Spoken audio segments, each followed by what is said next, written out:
This is SpaceTime Series 25, Episode 121, for broadcast on the 11th of November 2022. Coming up on SpaceTime, NASA to continue with its Psyche mission despite the software issues, searching for the Milky Way galaxy's original nucleus, and Russia launches a new missile tracking satellite as it continues its invasion of Ukraine. All that and more coming up on SpaceTime. Welcome to SpaceTime with Stuart-Gary.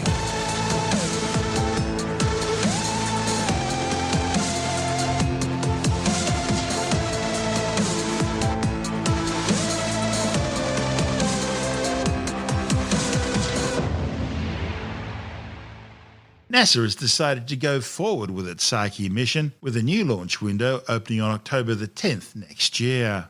Psyche missed its planned launch window this year because of ongoing mission software development and testing problems.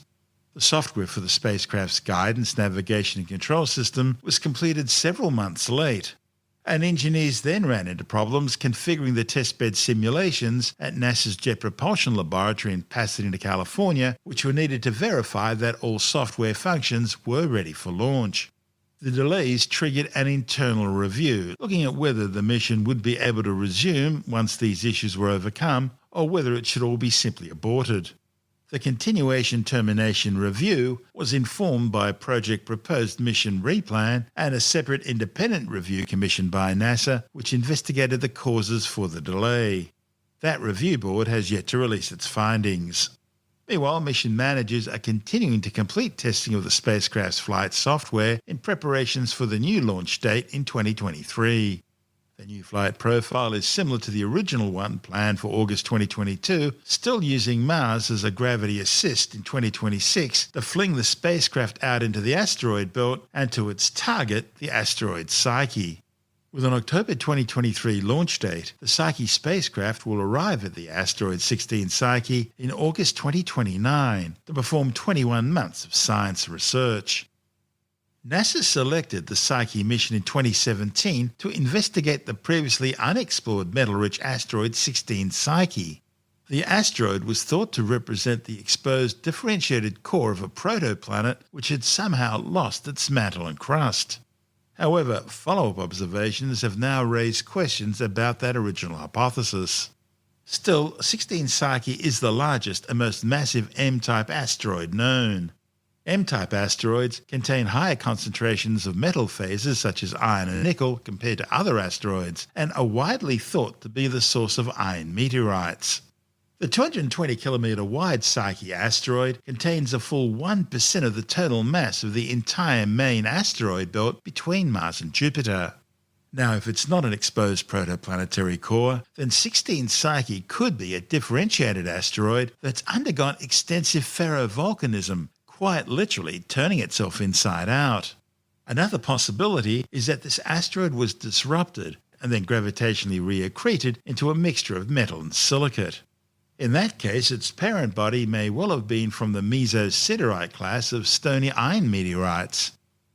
Meanwhile, NASA is still assessing options for its Janus mission to explore twin binary asteroid systems that was originally scheduled to launch on the same SpaceX Falcon Heavy as Psyche. Another project, NASA's Deep Space Optical Communications Technology Demonstrator, testing high data rate laser communications, will still be integrated into the Psyche spacecraft and will continue as planned on the new launch date. This report from NASA TV. When I was a little kid, I thought I wanted to be an astronomer. And I took a geology class, and there was just something about having a rock in your hand, something you could hold and feel. I thought, we have rocks from outer space. Maybe I'll study those. I study meteorites. I love meteorites. It's like an addiction for me because I love exploring the solar system through understanding these rocks and the places they come from. Life on Earth exists on two heat engines. One is the sun, but the other is the heat engine below our feet. It drives the movement of the plates. It drove the differentiation of the planet. We've known for 2 centuries that our core was made of metal, but we haven't been able to explore it. We can't drill a hole that deep. We can't explore with any kind of submersible in the oceans. What we've been looking for years is a metallic asteroid, something that's very dense. Psyche is an asteroid 200 kilometers across, thought to be metal rich. Psyche is our way to explore our own planet. We have meteorites fall to Earth. Some of them are little tiny pieces. Some of them are the size of cars. But compared to Psyche, they're just tiny little specks of dust. When I first started as a graduate student, we had never visited an asteroid. Not any of them. Asteroids were points of light in the sky, and now they're real geologic places. They're places we can visit.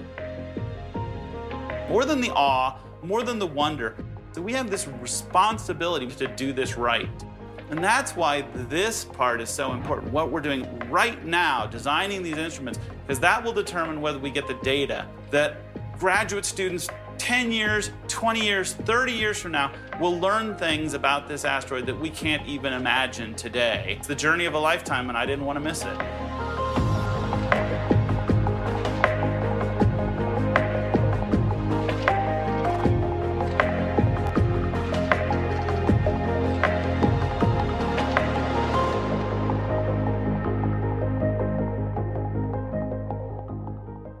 And in that report from NASA TV, we heard from nasa-psyche-mission science team co-investigator Tim McCoy, the curator in charge of the U.S. National Meteorite Collection at the Smithsonian National Museum of Natural History.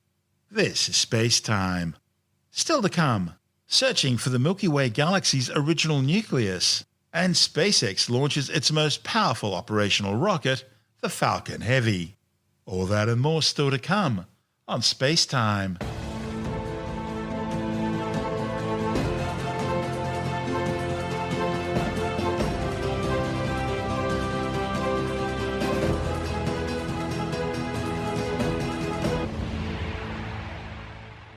A team of astronomers have discovered what they believe to be the original nucleus of the Milky Way galaxy.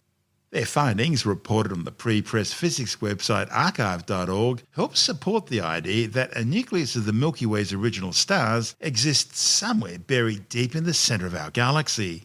To support their hypothesis, the study's authors searched through data from the European Space Agency's Gaia spacecraft, hunting for a population of extremely metal-poor stars near the galactic centre. These stars would all have low metallicity because they were born before large amounts of high metallicity stars existed.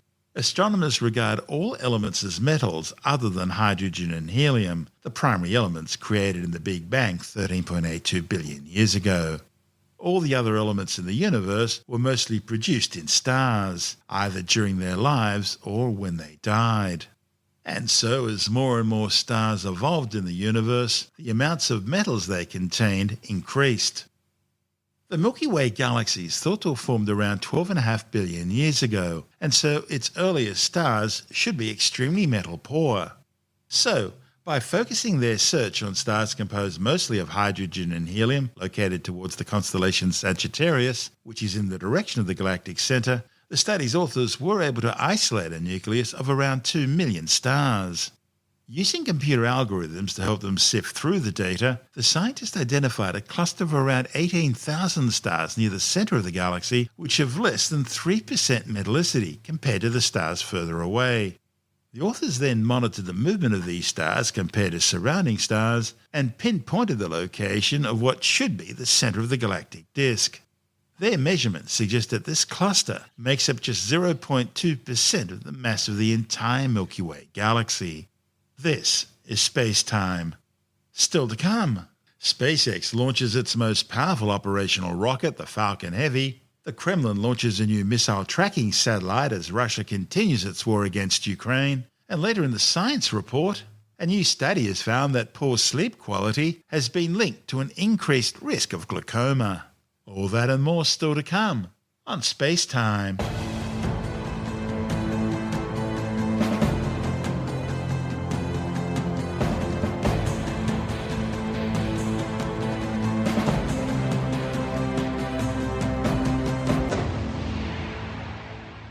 SpaceX has launched its most powerful currently operational rocket, the massive Falcon Heavy, carrying a highly classified US military payload. The Falcon Heavy launch vehicle is actually made up of 3 Falcon 9 core stage rockets. They're strapped side by side with a payload carrying second stage mounted on top of the center booster. The The highly classified United States Space Force 44 mission took off from Space Launch Complex 39A at the Kennedy Space Center in Florida. Unlike previous Falcon Heavy missions, only the two outer Falcon 9 boosters returned to Earth, landing side by side at Cape Canaveral's landing zones 1 and 2 in a spectacularly choreographed dance. However, for this mission, the central Falcon 9 core stage was made expendable. That's because it was required to use up all its fuel load to carry its classified payload into a 35,400 kilometer high geostationary orbit. As well as the United States Space Force 44 payload, the mission also carried several small CubeSats and the Millennium Space System's Tetra 1 microsatellite. Meanwhile, SpaceX launched another 53 Starlink broadband internet satellites aboard a Falcon 9 rocket across the other side of the country at the Vandenberg Space Force Base in California. It was the 49th SpaceX launch this year, 3/4 of which have been used to fly Starlink satellites.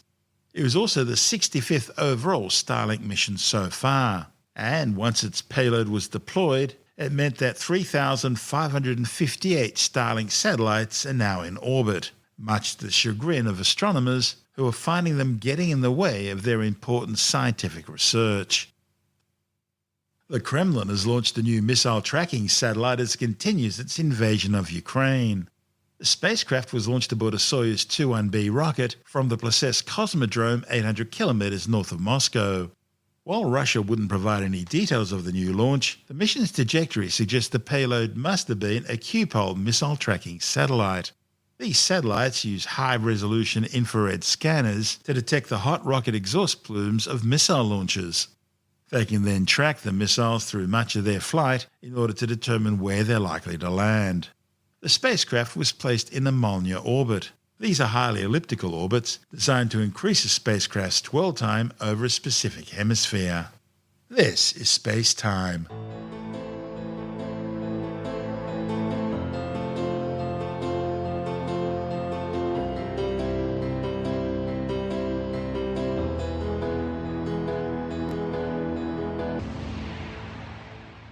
And time now to take another brief look at some of the other stories making news in science this week with a science report. A new study warns that poor quality sleep, including too much or too little shut-eye, daytime sleepiness and snoring, are all linked to a heightened risk of developing glaucoma, which causes irreversible blindness.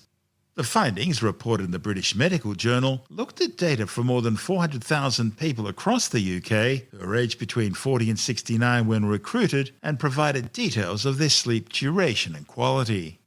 The participants were monitored for an average of 10.5 years, during which time some 8,690 developed glaucoma. The authors found that sleeping for less than 7 hours or more than 9 hours duration was associated with an 8% heightened glaucoma risk. Insomnia was associated with a 12% increased risk, snoring a 4% increased risk, and frequent daytime sleepiness a 20% increased risk. Although this type of study cannot prove cause and effect, the authors say the eye's internal pressure rises when we lie down and when our sleep hormones are behaving abnormally, which could explain the link. It's been revealed that 60% of plastics certified as home compostable do not in fact fully disintegrate in home compost bins. The authors first surveyed participants across the UK about how they felt about compostable and biodegradable plastics, and then followed up with a request to dig through their bins to test what was hanging around. The researchers found that these plastics were tending not to break down in home compost conditions, leaving enormous amounts of plastic waste to end up in soils. The findings, reported in the journal Frontiers in Sustainability, show that most people are confused about the labels compostable and biodegradable, and that tends to lead to them incorrectly disposing of the items. Now, while we're on the subject of plastics, have you ever noticed how your non-stick cookware tends to wear thin over time? Scientists from the University of Newcastle and Flinders University have now been able to measure how millions of tiny plastic particles potentially come off during cooking and during the wash, as non-stick pots and pans gradually lose their coating. The findings, reported in the journal Science of the Total Environment, show that just one surface crack in a Teflon-coated pan can release some 9,100 plastic particles. It's been revealed that despite his stories of Christmas ghosts, spontaneous human combustion, and other scary and spooky tales, Charles Dickens was actually a skeptic of the supernatural. The revelations are on display at a new exhibition at the Charles Dickens Museum in London.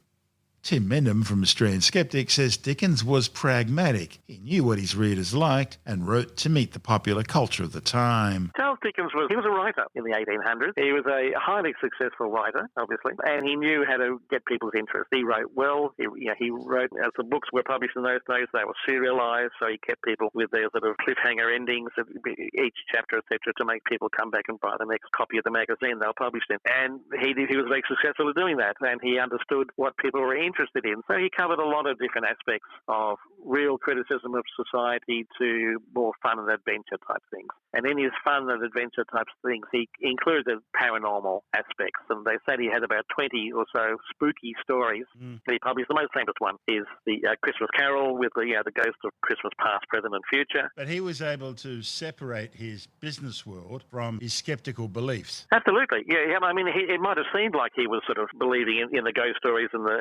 he had a case. There's a case of spontaneous human combustion in one of his stories. But yeah, he was basically cynical, or skeptical certainly, and an investigator. He and some of his mates used to go to haunted houses to see if the place really was haunted. He helped set up a scientifically based sort of ghost hunting association, which was sort of highly endorsed by skeptics, etc. Certainly, I think by skeptics now. So he knew the difference between fiction and fact. I mean, he did go around and was looking to try and find any substantiation for hauntings, even though he wrote about them as if they were real. But he wasn't as convinced that in the real world they were that real. So, yeah, he was a skeptic of the supernatural. He was a successful writer, and he knew, like a lot of writers of horror stories, don't necessarily believe in the horror they're describing. He did much the same thing. So the believers in the supernatural and the paranormal can't quote Dickens as one of theirs. He's not, and far from it. That's Tim Mendham from Australian Skeptics.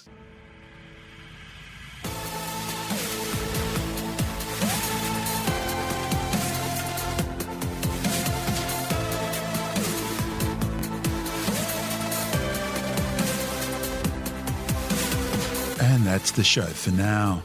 SpaceTime is available every Monday, Wednesday and Friday through Apple Podcasts, iTunes, Stitcher, Google Podcast, Pocket Casts, Spotify, Acast, Amazon Music, Bytes.com, SoundCloud, YouTube, your favourite podcast download provider, and from spacetimewithstuart-gary.com. SpaceTime's also broadcast through the National Science Foundation on Science Zone Radio and on both iHeartRadio and TuneIn Radio. And you can help to support our show by visiting the SpaceTime store for a range of promotional merchandising goodies, or by becoming a SpaceTime patron, which gives you access to triple-episode commercial-free versions of the show, as well as lots of bonus audio content which doesn't go to air, access to our exclusive Facebook group, and other rewards. Just go to spacetimewithstuart-gary.com for full details. And if you want more SpaceTime, please check out our blog, where you'll find all the stuff we couldn't fit in the show, as well as heaps of images, news stories, loads of videos, and things on the web I find interesting or amusing. Just go to spacetimewithstuartgary.tumblr.com.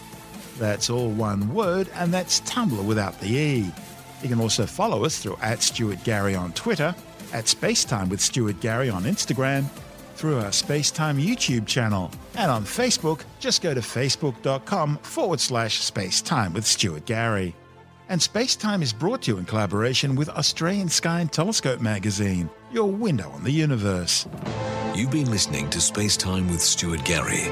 This has been another quality podcast production from Bytes.com.